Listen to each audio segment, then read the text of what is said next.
What's up everyone and welcome back to the MMA Zone. Today, let's get started with the UFC reacts to antitrust settlement ruling. This week, a judge denied the UFC's antitrust lawsuit settlement, meaning that the promotion could be headed to trial. As it stands right now, the case could go one of two ways. The first is that the two sides return to the negotiating table and work out a larger settlement offer that Judge Boulware finds fair. Or alternatively, the two parties could head to trial.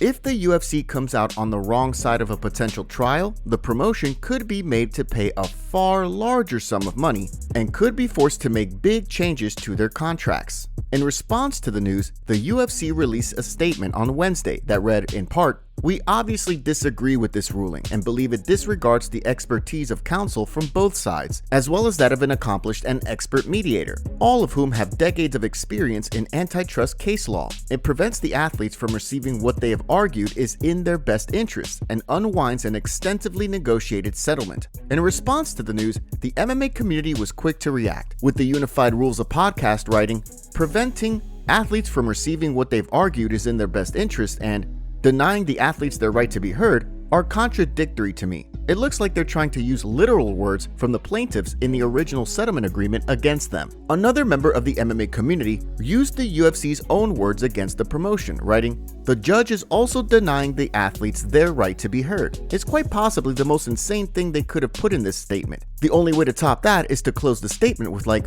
oh yeah, Cyborg still looks like Vanderlei in a dress. Eat-ish." According to WTOP, Judge Boulware has set a tentative trial date of October 28th for the Lee v. Zuffa case and the Johnson v. Zuffa case. Next up, let's take a look at Dricus du Plessis sends a message to Sean Strickland. Heading into the UFC 305 card in Perth, there's no clear-cut number one contender at middleweight. Following Sean Strickland's win over Paulo Costa at UFC 302, he declared himself the number one contender, vowing to sit and wait for a fight with the winner of the upcoming Dricus du Plessis-Israel Adesanya fight. At the same time, however, many members of the MMA community, including Dricus du Plessis, believes that Robert Whittaker is on the cusp of another title fight and want to see him and Strickland compete for the number one contender spot. During a recent interview with Main Event TV, the champ spoke about the middleweight title picture. Even after our fight, thought that Rob Whittaker looked great in our fight. It was not his night, it was my night, and he proved that against Paulo Costa. He looked incredible, and he proved that now once again against a very, very good opponent. So, in my honest opinion, I would love to see the fight with Robert Whittaker versus Sean Strickland. I think that is the fight that makes the most sense. Strickland saying no. He doesn't want it. He doesn't want it. In addition to the uncertainty surrounding the number one contender spot, it's also been unclear who the UFC will select to be the backup fighter in Perth, with both Strickland and Whittaker out of the picture. Next up, let's take a look at Khalil Rountree breaks silence on positive test. At UFC 303, Khalil Rountree Jr. was set to compete against Jamal Hill in the biggest fight of his career. Leading up to the bout, however, Rountree learned that he had unknowingly ingested a banned substance and immediately contacted the UFC to make them aware of the situation. Rountree and the UFC's Combat Sports Anti-Doping Agency reached an agreement for a 2-month suspension, given that he unknowingly took the substance and immediately made the promotion aware of the situation. Despite that, he is still under suspension from the Nevada State Athletic Commission, who will likely decide how they want to punish Rountree at their August meeting. During a recent episode of the Joe Rogan Experience, Rountree opened up on the situation, explaining his side of the story. I was outsourcing my supplements. I was sent a blended supplement that I was not told that I should not take. And the company knew that I'm a UFC fighter, that I'm under drug testing protocol, like all this stuff. So they knew that. And someone from their company sent me something that I shouldn't have taken. And there was no like heads up, hey, this it just came. As Rountree and Rogan went on to explain, the substance he tested positive for, DHEA, doesn't provide much of a performance boost. Despite that, the streaking contender will have to wait to find out how long he'll be suspended by the NSAC. Up next, Aljamain Sterling reacts to new UFC rule. Recently, changes were made to the Unified Rules of MMA that redefined what it means to be a grounded fighter. Under the new rules, fighters can no longer place a hand on the canvas to avoid being kneed to the head. Instead, fighters will either have to be down on one knee or be seated on the canvas if they want to be declared as down. Aljamain Sterling reacted to the change while speaking on a recent episode of the MMA Hour, sharing his perspective. I think it's perfect. I think it makes the most sense. It gives us more of a definitive decision on what you need to do. But I like it because it makes things clear-cut, super easy to define. You have to have your on the floor, you have to have your knee on the floor. You can't just have a hand on the floor. Like, you got to actually make yourself a downed opponent. And I think that's fine. I think it's more than fair. As many fans were quick to point out, at the time Aljamain Sterling was infamously kneed in the head by Peter Yan, he was down on one knee, which under the new rules would make him a downed opponent. Next, let's take a look at Tony Ferguson sends a warning to Michael Chiesa. This weekend, Tony Ferguson will look to snap a 7-fight skid when he steps into the octagon against Michael Chiesa. Leading up to the fight, Ferguson has switched things up in camp in an attempt to shake things up and avoid the record for most consecutive losses in UFC history. Specifically, Ferguson revealed during fight week that he started sparring again for the fight, putting in 120 rounds of sparring or more based on his estimates. With plenty of confidence ahead of the bout, Ferguson sent a warning to Chiesa while speaking in an interview with Hoshe MMA. This is mixed martial arts. I'm not here for ADCC. Yeah. I'm here to go in there. I'm going to outwork you. I'm going to punch you. You're going to shoot in. I'm going to choke you out.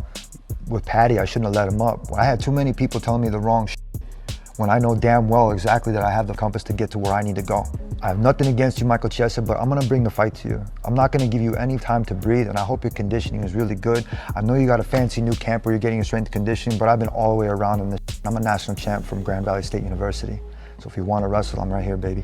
Despite Ferguson's confidence, El Cucuy remains a heavy betting underdog leading up to the fight. According to FanDuel, Ferguson is a plus 350 underdog, while on the flip side, Chiesa is a negative 520 favorite. Next, let's take a look at Dustin Poirier talks about UFC return. When Dustin Poirier exited the octagon in Newark, New Jersey after his UFC 302 loss to Islam Makhachev, it appeared as though the Diamond had fought for the final time. Despite that, in the days and weeks following the fight, Poirier repeatedly teased a potential return, leaving the door open to another fight. Since then, it's remained unclear whether or not the former interim champ would return to action, or ride off into the sunset for good. From the sounds of things, Poirier still hasn't made up his mind. During a recent interview with MMA Junkie, Poirier spoke about the situation, saying that after taking a vacation and then giving himself 30 days to get back to eating clean, he will make a decision on his future. I'm just thinking, like, who is there for me to fight, you know? But I just got to do this 30 days, get in shape, get back on the mats hard. I haven't been able to grapple. I've been able to hit the bag and stuff, but I haven't been able to grapple live. I don't know, man. I got to get back on the mats and really see how I feel and see what's out there for me, and I'll make a decision. Despite being on the fence about retirement, Poirier did say that if he decides he wants to fight again and something comes up, then he could either postpone his upcoming nose surgery or make a quick return to the octagon at the end of the year following surgery. Finally, let's take a look at Dana White suspends fighter for cheating. This week, UFC heavyweight Hamdi Abdelwahab has been handed a 6-month suspension for a failed drug test, marking his third since joining the UFC. Abdelwahab's first testing failure occurred leading up to his UFC debut. However, according to MMA Fighting, he was not made aware of the failure. He then failed another test on May 3rd, which resulted in a 2-year suspension. While that 2-year suspension from USADA was set to expire on July 30th, he will now have an additional 6 months tacked onto his suspension as a result of the new drug test failure. The UFC's Combat Sports Anti-Doping Agency announced the news this week, revealing that Abdelwahab's latest testing failure was the result of trace amounts of a substance left over in his body from his 2 previous tests.